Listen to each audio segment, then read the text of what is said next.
জানিয়েছে মালয়েশিয়া। সেখানে পাম বাগান বা প্লান্টেশন সেক্টরে কাজের সুযোগ পাবেন বাংলাদেশি সহ অন্যান্য প্রবাসীরা। মালয়েশিয়া থেকে এই বিষয় নিয়ে জানাতে আমাদের সাথে যুক্ত হচ্ছেন সহকর্মী ওয়াহিদ সোহান।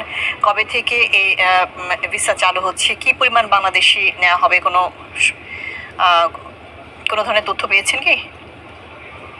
আপনাকে ধন্যবাদ। আসলে আপনি যেমনটি বলছেন, মালয়েশিয়া এবং বাংলাদেশের জন্য এটি অত্যন্ত গুরুত্বপূর্ণ শ্রমবাজার হলো যে মালয়েশিয়ার এই শ্রমবাজারটি।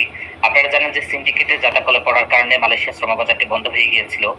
কিন্তু সর্বশেষ যে মের 31 তারিখে হলো যে আমাদের বাংলাদেশি শ্রমিকরা মালয়েশিয়া আসার পরবর্তীতে যে বাংলাদেশ সরকারের সাথে মালয়েশিয়ার যেই কূটনৈতিক প্রচেষ্টা অব্যাহত ছিল, যে আমাদের যে 17,000 বাংলাদেশি কর্মী বাংলাদেশে আটকা পড়েছিল, তারা যাতে হলো যে বাংলাদেশে আসতে পারে, এটি নিয়ে বাংলাদেশ হাইকমিশন তার কূটনৈতিক প্রচেষ্টা অব্যাহত রেখেছিল।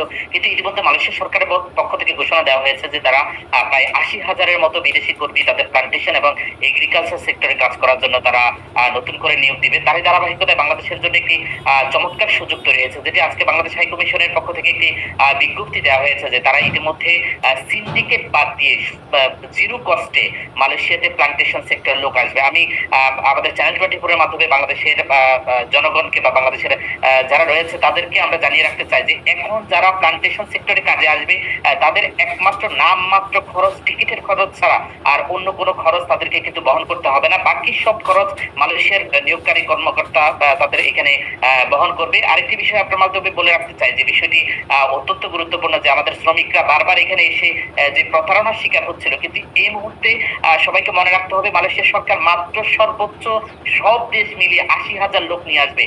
কেউ যাতে কোনোভাবে হলো যে এটার মাধ্যমে প্রতারিত না হয়। এবং যে সিন্ডিকেট ছিল 100 লাইসেন্সের সিন্ডিকেট বা তার কম বেশি সিন্ডিকেটের যে অবস্থান ছিল, এখন কোন সিন্ডিকেট নেই। বাংলাদেশের যে 1500 লাইসেন্স রয়েছে যারা রিক্রুটিং এজেন্সি, তারা কিন্তু সবাই কাজ করতে পারবে। এবং বাংলাদেশ হাই কমিশন ইতিমধ্যে ঘোষণা দিয়েছে যে তারা ম্যানুয়ালি সত্যায়ন দেওয়া শুরু করেছে। যদি কোনো নিয়োগকর্তা কোম্পানি বাংলাদেশের যে কোনো রিক্রুটিং এজেন্সিকে তারা যদি নিয়োগ দেয়, তারা ডিমান্ড লেটার দেয় যে তারা কর্মী নিবে তার কাছ থেকে, তাহলে যে কোনো রিক্রুটিং এজেন্সি তারা কিন্তু বাংলাদেশ থেকে কোনো প্রকার বাধা ছাড়া, কোনো প্রকার কাউকে কোনো প্রকার পেমেন্ট দেওয়া ছাড়া কিন্তু মালয়েশিয়াতে লোক প্রেরণ করতে পারবে।